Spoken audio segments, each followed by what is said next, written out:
Hi friends, एक बार फिर से आप लोगों का हमारे YouTube channel study and teachers पर आप लोगों का हार्दिक स्वागत है। आइए एक बार फिर से हम आप लोगों के लिए हिंदी व्याकरण में अलंकार लेकर के आए हैं। इसके पहले दो वीडियो मैंने और अपलोड कर दिया है। आप लोग अगर उस वीडियो को नहीं देखे होंगे तो हमारे यूट्यूब चैनल पर जाकर के उस वीडियो को देख सकते हैं।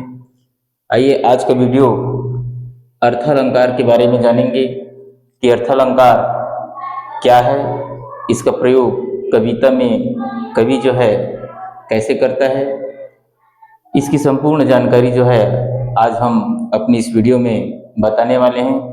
तो चलिए आज का ये वीडियो जो है स्टार्ट करते हैं।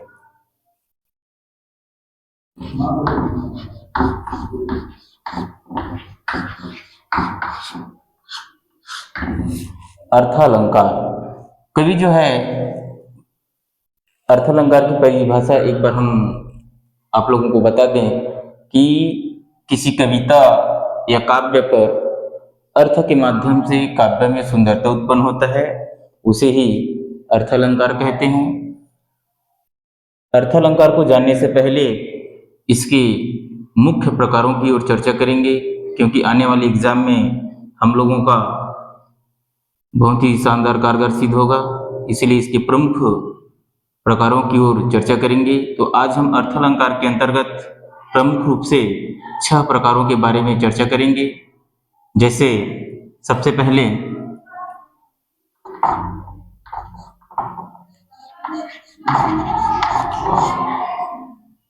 उपमा,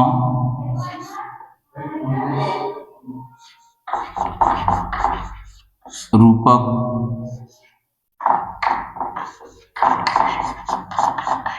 उत्प्रेक्षा,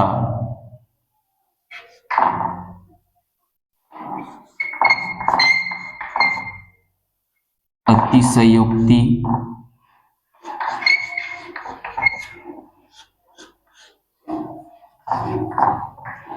संदेह और मानवीकरण। प्रमुख रूप से अगर देखा जाए तो अर्थालंकार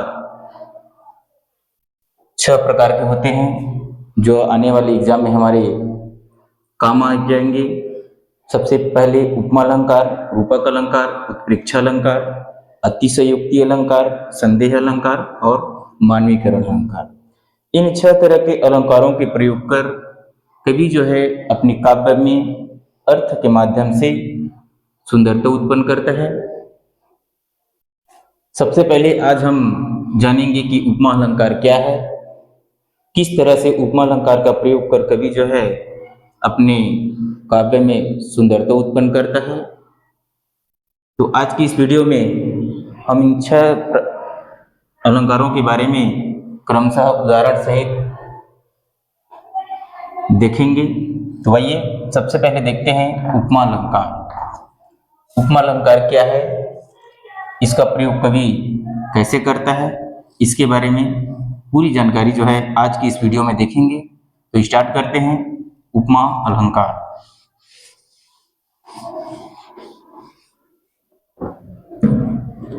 सबसे पहले उपमा शब्द से ही पता चल रहा है। उपमा अर्थात तुलना। उपमा का अर्थ ही होता है तुलना करना।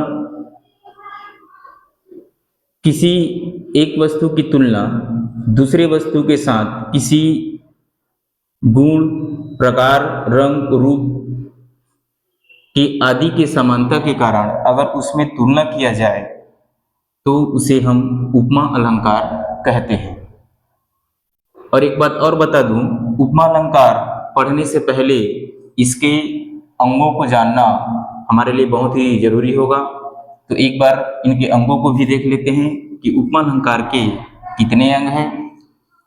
कवि जो है उपमा अलंकार काव्य में कैसे प्रयोग में लाता है, फिर उदाहरण से इसकी जानकारी लेंगे। तो सबसे पहले चलते हैं उपमा अलंकार के अंग। उपमा अलंकार के अंग। उपमा अलंकार के 4 अंग होते हैं। सबसे पहले उपमेय, दूसरा उपमान, तीसरा साधारण धर्म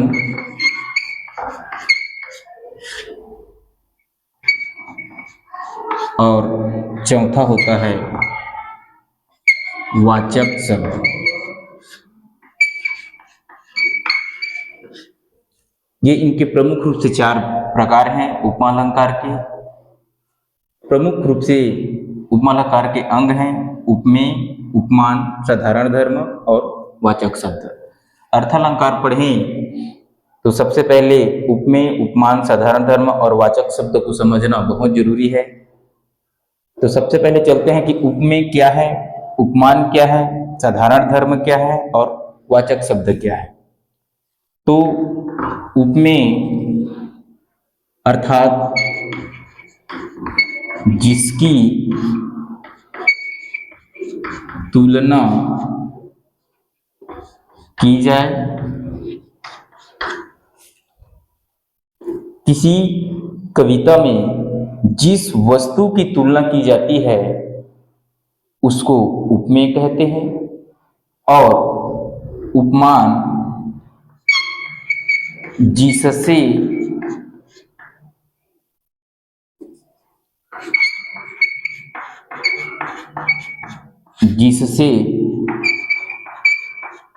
तुलना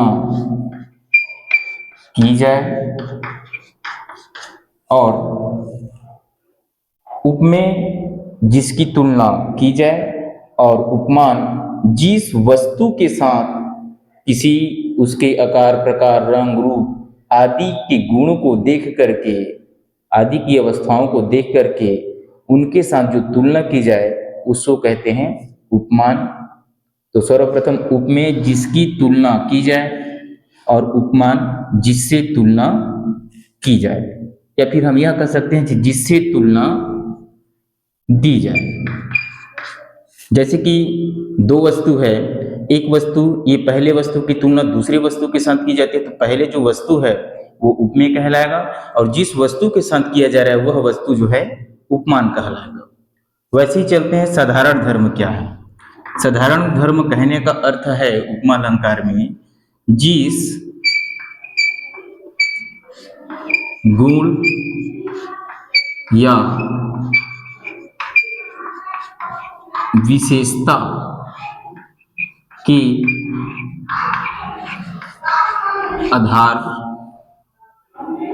पर तुलना की जाए। कहने का तात्पर्य यह है कि साधारण धर्म वह है, ऐसा कौन सा गुण था, ऐसा कौन सी विशेषता थी उपमेय और उपमान में जिसके कारण इन दोनों की तुलना की जा रही है, वह शब्द जो है साधारण धर्म कहलाता है। वैसे ही वाचक शब्द देखेंगे, चौथा वाचक शब्द। वाचक शब्द कहने का तात्पर्य है कि जिस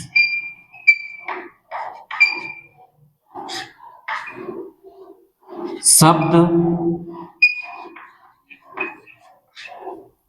के माध्यम से तुलना की जाए। ऐसा कौन सा शब्द है जिसके आधार पर उपमेय और उपमान की तुलना की जा रही है, वह शब्द जो है वाचक शब्द कहलाते हैं। जैसे कि यहाँ पर एक मैं छोटा सा उदाहरण ले रहा हूँ ताकि आप लोगों को उपमेय, उपमान, साधारण धर्म और वाचक शब्द जो है स्पष्ट रूप से समझ में आ जाए।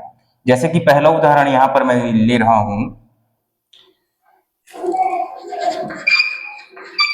हरिपद कोमल कमल सा। एक उदाहरण है,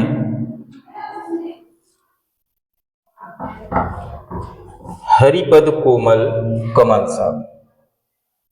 यहाँ पर पंक्ति में किसी काव्य रचना की एक छोटा सा पंक्ति है, इसमें बोला गया कि हरिपद कोमल कमल सा। इसमें हम देखेंगे कि उपमेय, उपमान, साधारण धर्म और वाचक शब्द क्या है। जैसे सबसे पहले पढ़ते हैं उपमेय। उपमेय का परिभाषा है जिसकी तुलना की जाए, जिसकी तुलना की जाए। तो हम यहाँ पर उदाहरण में देखेंगे कि किसकी तुलना इस पंक्ति में किया जा रहा है। तो सबसे पहले इस उदाहरण को पढ़ते हैं कि हरिपद कोमल कमल सा। तो हमको मालूम पड़ता है कि यहाँ पर हरिपद की तुलना या उपमा दी जा रही है। तो इस तरह से हम कह सकते हैं कि इस उदाहरण में उपमेय जो है हरि का पद है, हरिपद है, तो इसलिए इसको हम क्या कहेंगे, उपमेय। क्योंकि हरिपद की तुलना किसी दूसरे वस्तु के साथ किसी रंग, रूप, आकार को देख करके इसकी तुलना की जा रही है, इसलिए हरिपद इस उदाहरण में उपमेय है। उसके बाद चलते हैं उपमान। उपमान का अर्थ है जिससे तुलना दी जाए, अर्थात पहली उपमेय तो पता चल गया कि किसकी तुलना की जा रही है, तो हरिपद का। अब किससे किया जा रहा है, तो यहाँ पर लिखा है जिससे तुलना दी जाए। तो किससे तुलना दी जा रही है, तो यहाँ पर देखते हैं हरिपद कोमल कमल सा। यहाँ पर एक शब्द आया है कमल, तो यहाँ पर हरिपद की तुलना कमल के साथ किया जा रहा है। तो हम यह कह सकते हैं कि कमल जो है उपमान है, तो यहाँ पर कमल जो है उपमान, क्योंकि हरि पद की तुलना कमल के साथ किया जा रहा है, इसलिए हरिपद उपमेय हुआ और कमल उपमान हुआ। दूसरे शब्दों में और देखेंगे इसके तीसरे अंक के बारे में, साधारण धर्म। उपमा अलंकार में साधारण धर्म क्या है, तो यहाँ पर लिखाया है जिस गुण या विशेषता के आधार पर तुलना की जा रही हो कि हरिपद और कमल में ऐसा कौन सा समानता है और कौन सा गुण है जिसके कारण तुलना की जा रही है, उसको ही बोलते हैं साधारण धर्म। तो यहाँ पर देखते हैं हरिपद और कमल क्या है, हरिपद कोमल कमल सा। तो यहाँ पर कमल शब्द आया है जो कि एक गुण बता रहा है कि कमल कोमल है, हरिपद भी कोमल है, किसके समान, कमल के समान। इसलिए इस उदाहरण में साधारण धर्म जो है कोमल हो जाएगा, साधारण धर्म। और उसके बाद चलते हैं वाचक शब्द। ऐसा कौन सा शब्द है जिसके माध्यम से उपमा या तुलना दी जा रही है, तो यहाँ पर देखेंगे हरिपद कोमल कमल सा। सा शब्द जो है कमल और हरिपद की तुलना की एक संबंध स्थापित कर रहे वह शब्द, इसलिए वह जो है वाचक शब्द है। तो यहाँ पर सा जो है वाचक शब्द।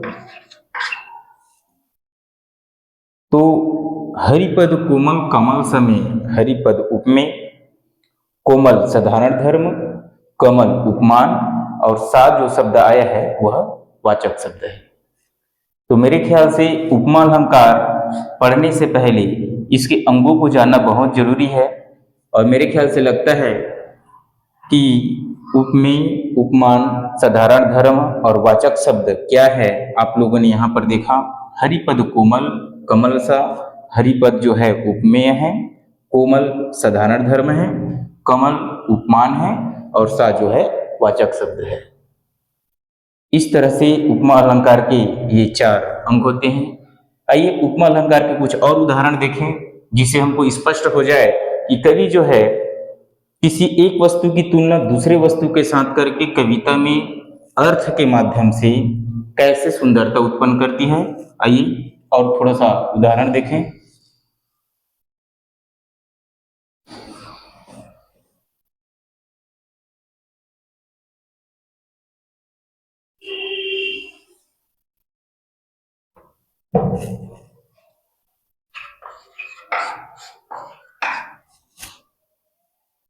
उपमालंकार अर्थात तुलना, इसकी परिभाषा एक बार मैं फिर से आप लोगों को बता दूं। जहां उपमेय में, जहां किसी कविता या काव्य में उपमेय में उपमान का उपमा या तुलना की जाए, वहां उपमा अलंकार होता है। कहने का तात्पर्य है कि एक वस्तु की तुलना दूसरे वस्तु के साथ किसी रंग, रूप, आकार, गुण, धर्म आदि को देख करके जब दोनों में तुलना और समानता बताया जाए, वहां पर उपमा अलंकार होता है। प्रायः, हमेशा नहीं बोल रहा हूं, प्रायः उपमा अलंकार के उदाहरणों में अगर हम उपमा अलंकार पहचाने तो सा, से, सी, समान आदि शब्दों का प्रयोग किया जाता है। जहां पर हम देखें किसी काव्य रचना में सा, से, सी, समान ऐसे कुछ अगर शब्द आए तो हमको पता हो जाना चाहिए कि वह उपमा अलंकार है। जैसे कि एक उदाहरण यहां पर है, सीता का मुख चंद्रमा सा। एक पंक्ति है, सीता का मुख चंद्रमा सा। अब आइए इसमें देखते हैं, सीता का मुख चंद्रमा सा, इसमें किसकी तुलना किससे किया जा रहा है, किस गुण के कारण किया जा रहा है, और ऐसा कौन सा शब्द है जिसके माध्यम से उपमेय और उपमान में तुलना की जा रही है। इनको एक बार फिर से देख लेते हैं। जैसे कि यहाँ पर हम देखेंगे सीता का मुख चंद्रमा सा, तो यहाँ पर सीता का मुख, इसकी मुख की तुलना, सीता की मुख की तुलना किया जा रहा है किसके साथ? चंद्रमा के साथ। और किस गुण के कारण किया जा रहा है? सीता का मुख जो है चंद्रमा के समान है, और शब्द जो है यहां पर सा लगाया गया है। तो मैं उम्मीद करता हूं कि आप लोगों को उपमा अलंकार समझ में आ रहा है। यहां पर एक और मैं शब्द लिख सकता हूं, सीता का मुख चंद्रमा, चंद्रमा के समान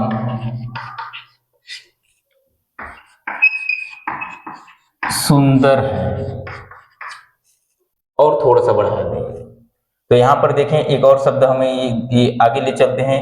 अब देखते हैं यहां पर सीता का मुख उपमेय हो जाएगा, क्योंकि सीता की मुख की तुलना की जा रही है किसके साथ? चंद्रमा के साथ। तो सीता का मुख उपमेय हो जाएगा, चंद्रमा जो है उपमान हो जाएगा, क्योंकि चंद्रमा की तुलना, चंद्रमा से तुलना किया जा रहा है सीता के मुख का। क्यों? क्योंकि चंद्रमा जिस तरह से सुंदर है उसी तरह से सीता का मुख भी सुंदर है। कहने का तात्पर्य है कि सीता का मुख भी सुंदर है, किस तरह से? चंद्रमा की तरह से। इसलिए इन दोनों में उपमा दी जा रही है, तुलना की जा रही है। और कौन सा शब्द के साथ? समान, मतलब दोनों समान है, ऐसे कह के यहां पर तुलना दिया जा रहा है, उपमा की जा रही है। तो मेरे ख्याल से आप लोगों को उपमा अलंकार समझ में आ रहा है। आगे चलते हैं। इसके बाद उपमा अलंकार के बाद अर्थ अलंकार के साथ दूसरे प्रकार की ओर, जिसको रूपक, कौन से अलंकार? रूपक अलंकार। आइए रूपक अलंकार को विस्तार से जानें।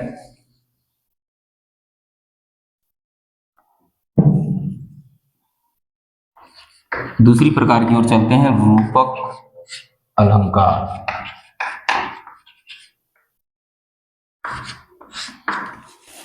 रूपक अलंकार क्या है? कवि अपने काव्य को, कविता को रूपक अलंकार से कैसे सजाता है, यहाँ पर आज हम उदाहरण के माध्यम से देखेंगे। रूपक अलंकार, रूपक शब्द से पता चल रहा है कि रूपक क्या है। रूपक का अर्थ होता है, यहाँ पर रूपक शब्द का अर्थ है, एक बाजे की ताल भी होती है, लेकिन वह ताल नहीं है। यहाँ पर रूपक एक अलंकार है जिसके माध्यम से कवि जो है अपनी कविता को अर्थ के माध्यम से सजाता है। तो इनके भी कुछ उदाहरण देखते हैं ताकि हम सबको समझ में आ जाए। रूपक का अर्थ होता है आरोप लगाना। रूपक का अर्थ है आरोप लगाना। आरोप कैसा कि हम इसके पहले जैसे देखें कि इस उपमा अलंकार में उसमें सा से सी जैसे शब्दों का प्रयोग किया जाता था कि सीता का मुख चंद्रमा के समान है, हरि का पद कोमल सा है। तो ऐसे सासी शब्दों के प्रयोग से सिर्फ और सिर्फ उसमें तुलना की जा रही थी। लेकिन रूपक अलंकार में उपमेय और उपमान पर सीधा सीधा आरोप लगाया जाता है। मतलब उपमेय ही उपमान है और उपमान ही उपमेय है। किसी भी दोनों उपमेय और उपमान में कोई अंतर नहीं है। जैसे यहां पर उदाहरण है, चरण कमल बंदौ हरिराई, एक शब्द है। और एक और बात, रूपक अलंकार पहचानने का एक सिंपल सा चिन्ह है, हमेशा तो नहीं लेकिन प्रायः देखा जाता है रूपक अलंकारों में कि उपमेय और उपमान के बीच, उपमेय और उपमान के बीच योजक चिन्ह का प्रयोग किया जाता है। प्रायः किया जाता है, हमेशा नहीं किया जाता, लेकिन अधिकतर रूपक अलंकारों के उदाहरणों में हम लोगों को उपमेय और उपमान के बीच योजक चिन्ह दिखाई देता है।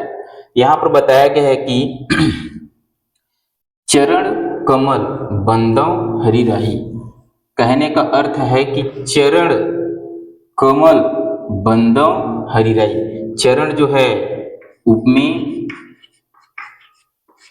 और कमल जो है उपमान, अर्थात इन दोनों में इतनी समानता बताई जाती है कि दोनों में कोई अंतर ही नहीं है, दोनों एक ही है। चाहे आप चरण को कमल समझ लो या कमल को चरण समझ लो, दोनों में कोई समानता नहीं है, दोनों एक ही समान के हैं। इसलिए इसको रूपक अलंकार कहते हैं। साथ ही साथ दोनों शब्दों में अंतर न बतलाते हुए दोनों को एक ही मान लिया जाता है कि चरण ही कमल है और कमल ही चरण है। तो उपमेय में उपमान का जहां पर सीधा सीधा आरोप लगाया जाए उसे ही रूपक अलंकार कहते हैं। चलिए एक और उदाहरण देखते हैं। जैसे छोटे से बाल कान्हा जो है अपनी मैया से हट कर बैठता है और कहता है कि मैया मोही चंद्र खिलौना देहा। जैसे एक उदाहरण है, मैया मोहे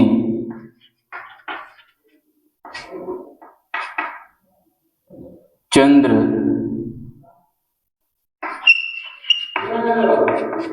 खिलौना दह। अब यहां पर देखिए, बाल कृष्ण जो है माता यशोदा से एक बात कहता है कि मैया मोहे चंद्र खिलौना देहो। यहां पर चंद्र के समान खिलौना नहीं बोला गया है। खिलौना जो है चंद्र है और चंद्र ही खिलौना है, मतलब चंद्र के समान नहीं, चंद्र ही जैसे। मतलब यहां पर चंद्र के समान खिलौना नहीं बोला गया। तो खिलौना जो है चंद्र है और चंद्र ही खिलौना है। इसको बाल कृष्ण जो है अपनी माता यशोदा से और हट करके खिलौने के लिए चंद्र को मांग रहे हैं। तो कहने का तात्पर्य कि रूपक अलंकार किसी काव्य रचना में उपमेय में उपमान का जहां सीधा सीधा आरोप लगाया जाए, उपमेय ही उपमान है और उपमान ही उपमेय है, वहां पर रूपक अलंकार होता है। तो मेरे ख्याल से मैं उम्मीद करता हूं कि आप लोगों को रूपक अलंकार समझ में आ रहा होगा। आइए इसके बाद रूपक अलंकार के बाद इसके तीसरे प्रकार की ओर चलते हैं, उत्प्रेक्षा अलंकार।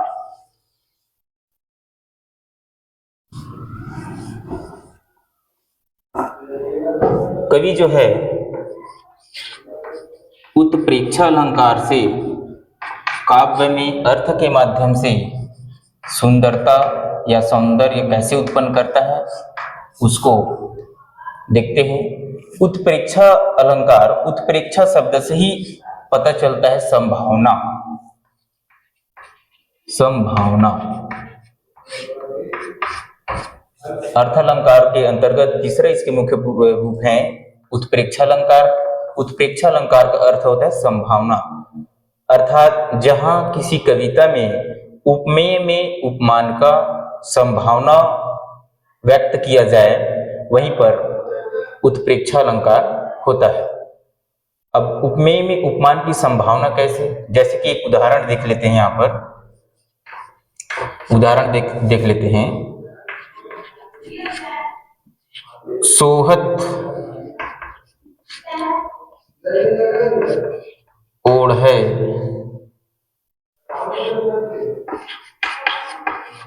पीठ पटु श्याम सलवने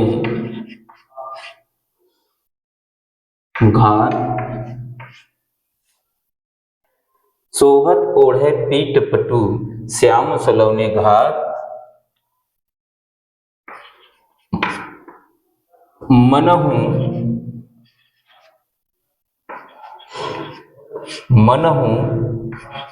नीलमणि शैल पर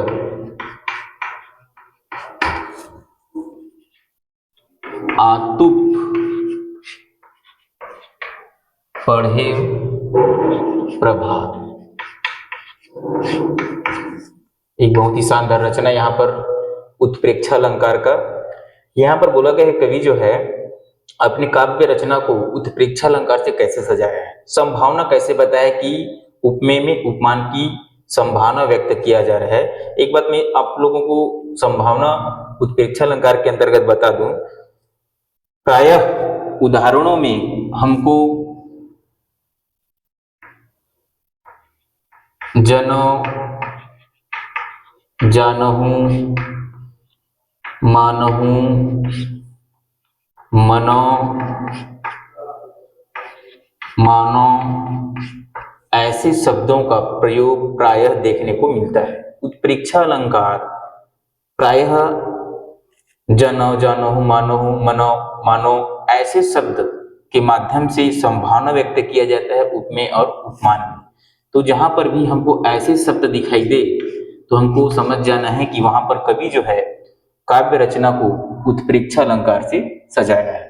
तो यहाँ पर देखिए, यहाँ पर बोला गया है सोहत ओढ़े पीठ पटु श्याम सलवने घात, मनहु नीलमणि शैल पर आतुप पढ़्यो प्रभात। यहाँ पर बोला गया कि सोहत ओढ़े पीठ पटु, भगवान कृष्ण के सुंदर शरीर का यहाँ पर गुणगान किया गया है।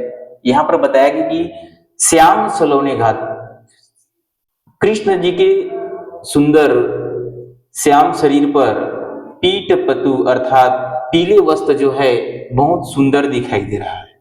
किस तरह से, मनहु मतलब मानो, यहाँ पर संभावना बताया जाए कि मानो किस तरह से कि नीलमणि शैल पर आतुप पढ़्यो प्रभात, जिस तरह से सूर्य की किरणें शैल अर्थात पर्वत पर पड़ती है तो नीलमणि के समान चमकता है, वैसे ही श्री कृष्ण के श्याम शरीर पर उसके पीले वस्त्र जो है चमक रहे हैं।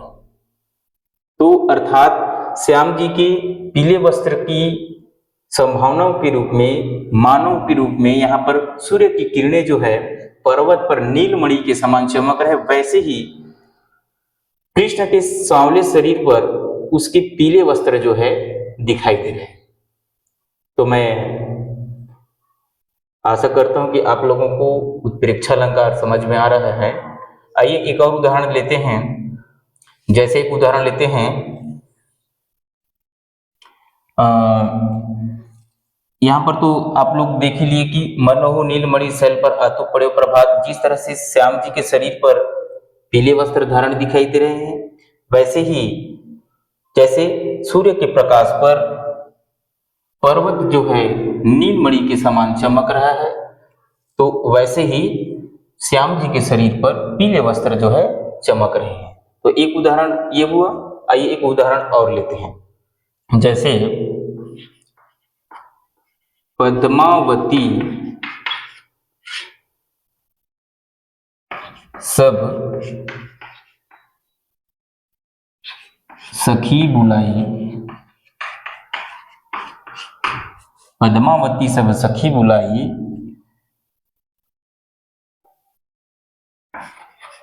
जनहु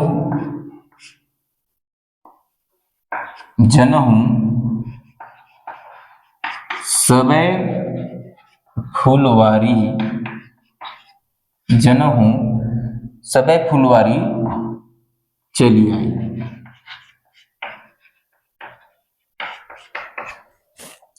पद्मावती सब सखी बुलाई, जनहु सबे फुलवारी चली आई।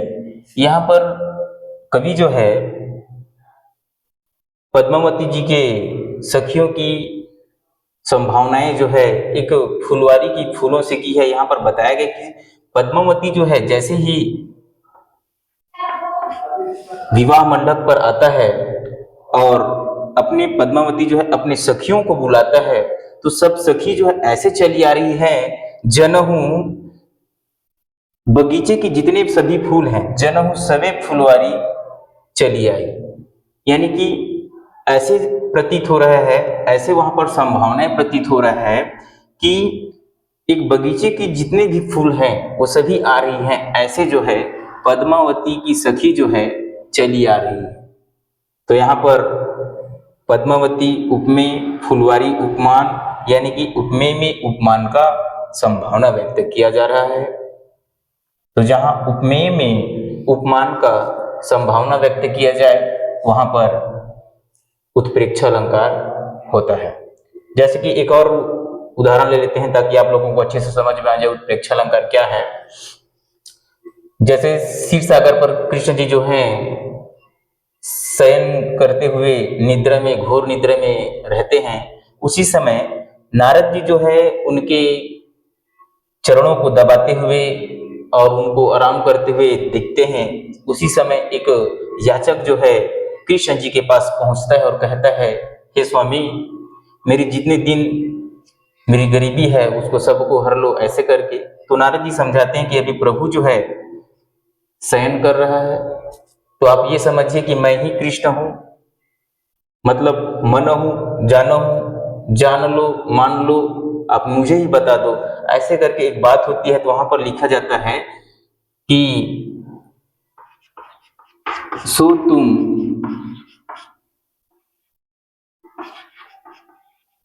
जानो अंतर्यामी। यहां पर बताया गया है कि आप मुझे ही अंतर्यामी समझ करके जितनी भी आपकी बात है मुझे बता दो।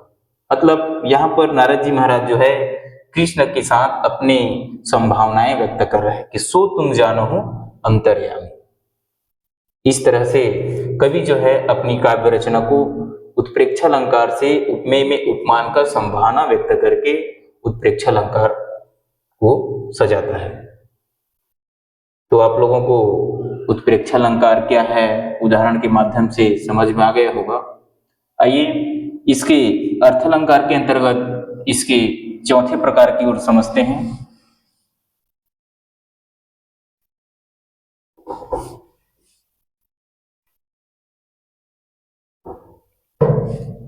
आइए इसके चौथे रूप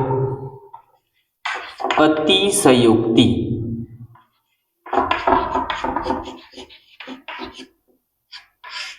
अतिशयोक्ति अलंकार।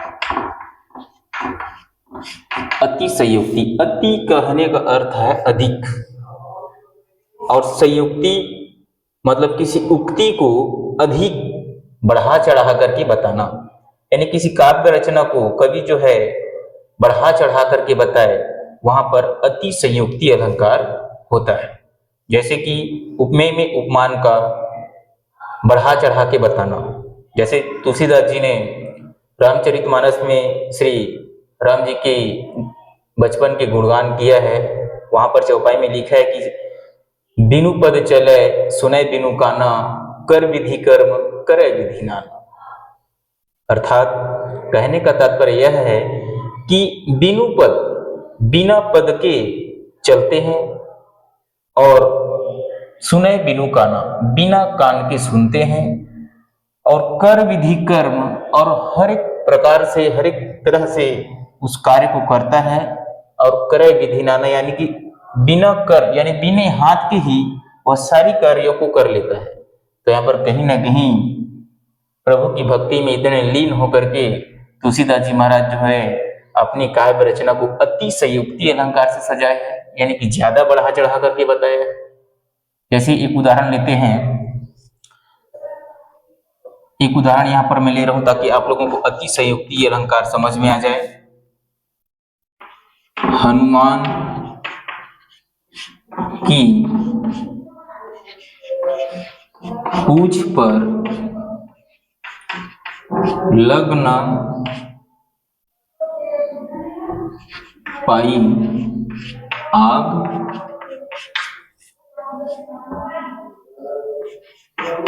लंका सगरी जल गई, गए निशाचर भाग।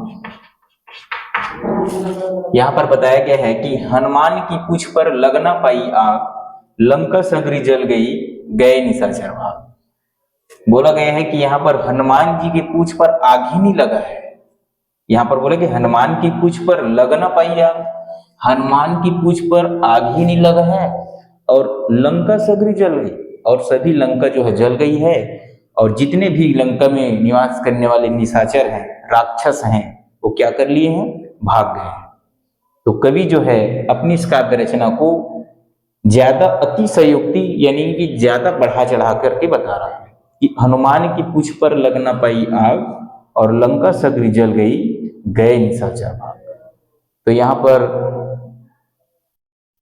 कवि जो है अपनी रचना को ज्यादा बढ़ा चढ़ा करके और बता रहा है, जो कि अति संयुक्ति अलंकार से इसको सजाया हुआ है। जैसे और एक उदाहरण देखते हैं, एक उदाहरण यहां पर और लेते हैं, बिनु पद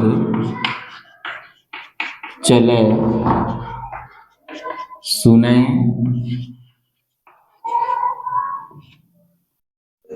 सुने बिनु काना, कर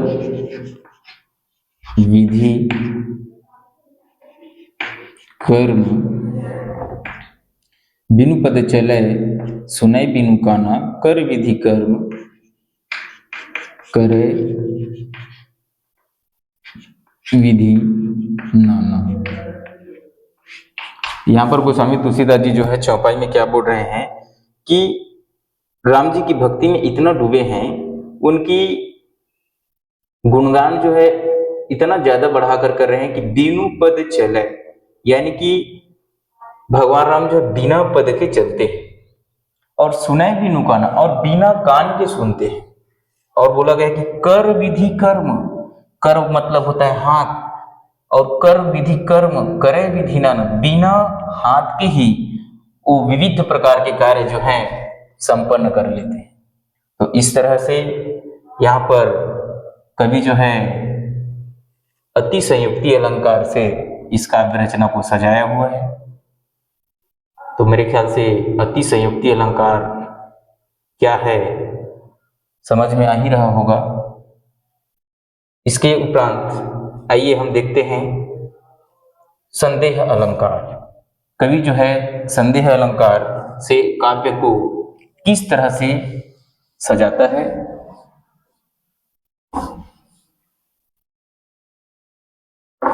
आज का ये वीडियो ही निश्चित ही आप लोगों के लिए हेल्पफुल होगा। एक बार मैं फिर से आप लोगों से रिक्वेस्ट करता हूँ, यह वीडियो जो है आप लोग पूरा अंत तक देखें ताकि आने वाले आपके एग्जाम में बिल्कुल सहयोग करे।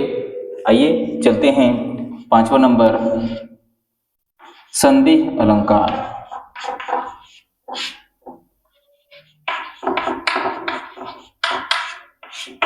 संदेह अलंकार किसे कहते हैं? जहां किसी कविता में किसी रंग रूप आकार प्रकार को देख करके उपमेय में उपमान का शंका, पढ़ने से ही पता चल रहा है कि संदेह मतलब मन में कुछ संदेह हो, शंका हो कि वास्तव में वो चीज है कि नहीं है, इसमें संदेह बना रहता है। स्पष्ट रूप से किसी बात को बताया नहीं जा सकता कि वो वही है, मतलब किसी एक वस्तु को देख करके दूसरे वस्तु के बीच संदेह बना रहे, स्पष्ट न हो सके कि क्या कौन क्या है, वहां पर संदेह अलंकार होता है। आप लोग संदेह अलंकार के उदाहरण के माध्यम से समझेंगे। चलिए आइए एक बहुत ही शानदार उदाहरण लिखते हैं। एक उदाहरण है, सारी बीच नारी है कि नारी बीच सारी है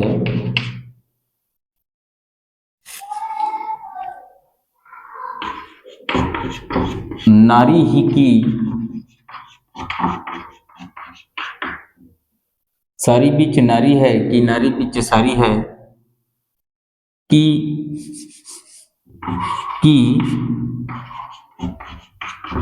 नारी बीच सारी है कि सारी बीच नारी है। एक और उदाहरण आप लोगों के बीच यहां पर संदेह अलंकार का, सारी बीच नारी है कि नारी बीच सारी है कि नारी बीच की नारी ही की, सॉरी यहां पर थोड़ा सा मिस्टेक है, कि नारी ही की सारी है कि सारी ही की नारी है। यहां पर कवि जो है इस काव्य रचना में संदेह अलंकार से सजाया है और बोल रहा है कि सारी बीच नारी है, किसी एक स्त्री को देख करके, दूर में खड़े किसी स्त्री को देख करके, किसी एक रंग रूप आकार प्रकार उनके गुण धर्म को देख करके मन में संदेह उत्पन्न हो रहा है कि सारी के बीच नारी है कि नारी के बीच सारी है। दूसरे शब्द में बोला गया कि नारी ही की सारी है कि वह दिखाई दे रहा है, वो नारी ही की सारी है कि जो दिखाई दे रहे वो सारी ही की नारी है। मन में जहां किसी एक वस्तु को देख करके दूसरे वस्तु के बीच मन में शंका या संदेह उत्पन्न हो, उसे ही संदेह अलंकार कहते हैं। आइए एक और उदाहरण लेते हैं। है सारस ओस की बूंदें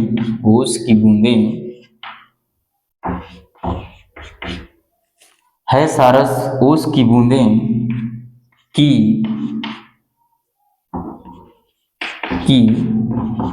है मंजुल मोती। यहाँ पर एक कविता का अंश लिया गया है। यहाँ पर कवि बता रहा है, हम भी लोग अनुभव करते हैं कि जब शीत ऋतु का आगमन होता है तो शीत जब सुबह का समय जब पड़ता है किसी पत्तियों पर, तो सूर्य की किरणों में ऐसे चमकता है कि हमको थोड़ा सा संशय पैदा हो जाता है कि वास्तव में वो क्या है। तो यहाँ पर बोला गया है कि है सारस ओस की बूंदे की है मंजुल मोती। उस ओस की बूंदों को देख करके मन में संदेह हो रहा है, कि मन में एक शंका पैदा हो रहा है कि वो ओस की बूंदें हैं कि मोती? ओस की बूंदें भी सूर्य की किरणों में मोती के समान चमकते हैं। तो मन में दुविधा बनी रहती है कि ये मोती है कि ओस की बूंद है। तो जहां किसी कविता में, किसी रचना में, किसी वस्तु को देखकर किसी दूसरे वस्तु के गुण, धर्म, आकार, प्रकार, रंग, रूप आदि के साथ मिला करके मन में जब संदेह, शंका पैदा हो कि वास्तव में वो चीज क्या है, और हमारे मन में वो शंका बनी रहती है, हम वह शंके को दूर नहीं कर पाते, ऐसी स्थिति में संदेह अलंकार होता है। तो इस तरह से संदेह अलंकार से कवि जो है अर्थ के माध्यम से अपने काव्य रचना को सजाता है। आइए इसके अर्थ अलंकार के अंतर्गत इसके मुख्य रूप से 6 प्रकार आज हम पढ़ रहे हैं, उसके अंतर्गत बहुत ही शानदार अगला प्रकार हम देखने जा रहे हैं, मानवीकरण अलंकार।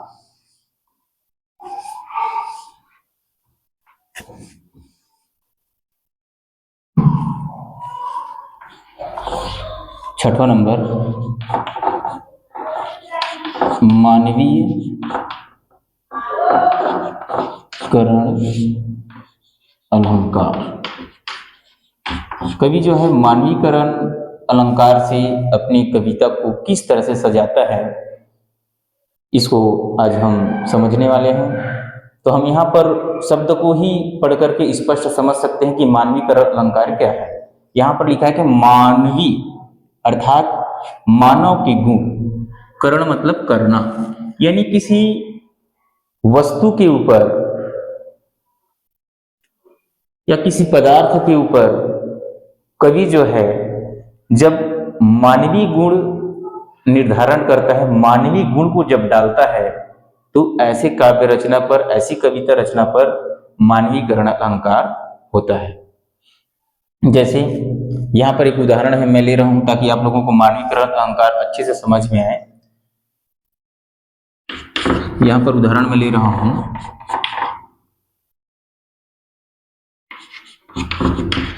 पेड़ झुक झुकाए, पेड़ झुक झुकाए,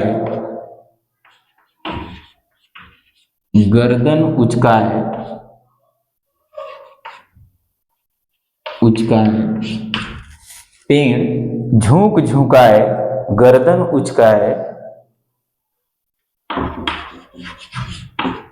आंधी आई,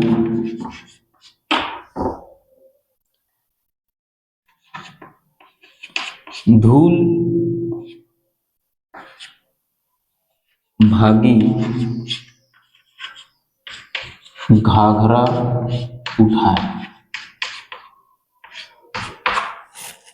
यहाँ पर कवि जो है एक वृक्ष और धूल के ऊपर मानवीय गुणों का निर्धारण किया है। जैसे कि यहाँ पर बोला गया कि पेड़ झुक झुकाए, हवाएं जब चल रही है, आंधियां आ रही है, तो पेड़ जो है झुक झुक करके अपनी गर्दन, अर्थात पेड़ की तो गर्दन नहीं होती लेकिन उसकी डालियां जरूर होती है, लेकिन यहाँ पर कवि जो है उनकी डालियों को गर्दन कह दिया है। गर्दन किसकी होती है? मनुष्यों की होती है। तो यहाँ पर मनुष्य की मानवीय गुणों का निर्धारण किया है पेड़ के ऊपर। तो पेड़ झुक झुकाए, गर्दन उचकाए, जब तेज आंधियां आती है तो पेड़ जो है झुक झुक करके इधर उधर करके अपनी गर्दनों को उचका रहे हैं, और साथ ही साथ आंधी आई, और यहाँ पर धूल को बताया कि धूल भागी, घाघरा उठाए। यहाँ पर घाघरा शब्द जो है एक वस्त्र है, और धूल तो पहन नहीं सकती, घाघरा एक वस्त्र है, लेकिन यहाँ पर घाघरा वस्त्र को धूल को पहनाया गया है। तो यहाँ पर कहीं ना कहीं धूल के ऊपर मानवीय गुण निर्धारण किए। तो जहाँ पर कवि जो है अपनी कविता में मानव गुण का निर्धारण करे किसी वस्तु पर, किसी पदार्थ पर, यहाँ पर पेड़ पर किया है, यहाँ पर धूल पर किया है। पेड़ झुक झुकाए, गर्दन उचकाए, आंधी आई, धूल भागी, घाघरा उठाए। तो इस तरह से किसी वस्तु या किसी पदार्थ पर मानवीय गुणों का जब निर्धारण होता है या मानवीय गुण जब उसमें दर्शाया जाता है, तो वहां पर मानवीकरण अलंकार होता है। जैसे एक और उदाहरण लेते हैं।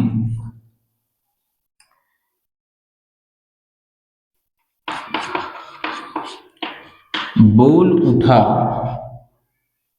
सॉरी, तनकर भाला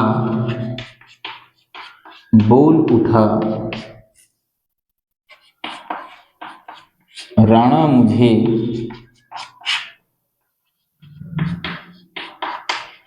विश्राम न दे,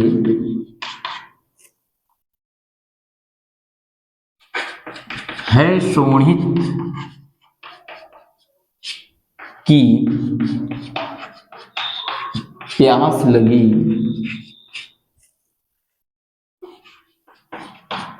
आगे बढ़,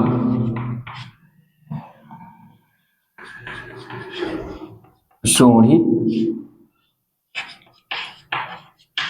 पीने दे। यहां पर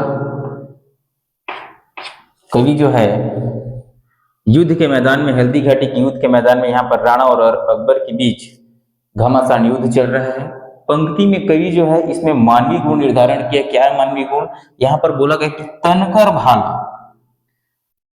तनकर भाला बोल उठा। अब भाला, भाला कहने का मतलब होता है एक शस्त्र है जो राणा प्रताप रखते थे। अब ये बताया जा रहा है इस पंक्ति में कि भाला जो है तनकर बोल उठा।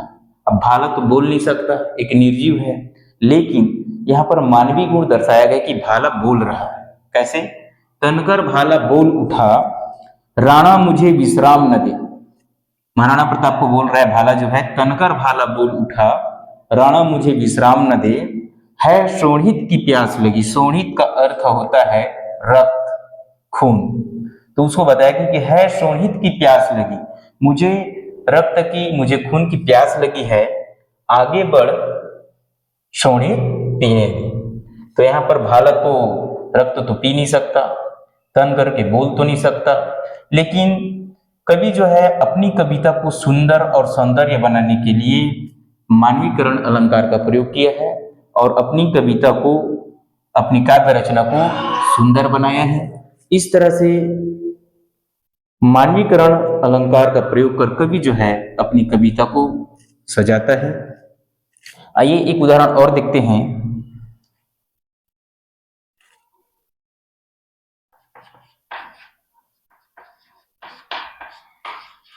चांद बना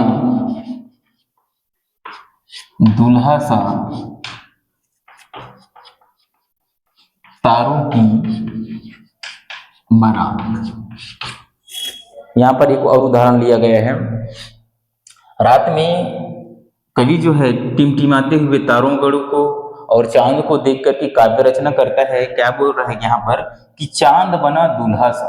दुल्हा, दुल्हा जो है एक शब्द है जिसका अर्थ मानव गुण पर होता है। मानव जो है दूल्हे के रूप में सजते हैं, लेकिन यहाँ पर कवि जो है चांद को सजाया है, मानव गुण डाल करके चांद को सजाया है और उसी तरह चांद के साथ साथ तारों को भी सजाया है। अब बारात, यहाँ पर बारात बोला गया है, एक शब्द बारात, और बारात मानव ही करते हैं, मानव ही जाते हैं, लेकिन यहाँ पर तारों को बोला गया है कि चांद दूल्हा बना है और जितने आकाश में तारे दिखाई दे रहे हैं वो सब बारात, बरतिए हैं। तो यहाँ पर चांद बना दूल्हा सा, तारों की बारात। तो इस तरह से कवि जो है अपने काव्य रचना में मानवीकरण अलंकार से सजाता है, कविता में सौंदर्य उत्पन्न करता है। तो आज का वीडियो मैं उम्मीद करता हूं कि आप लोगों को समझ में आया होगा। फिर बहुत ही शानदार टॉपिक के साथ फिर नेक्स्ट वीडियो में मिलेंगे। तब तक के लिए धन्यवाद, थैंक यू।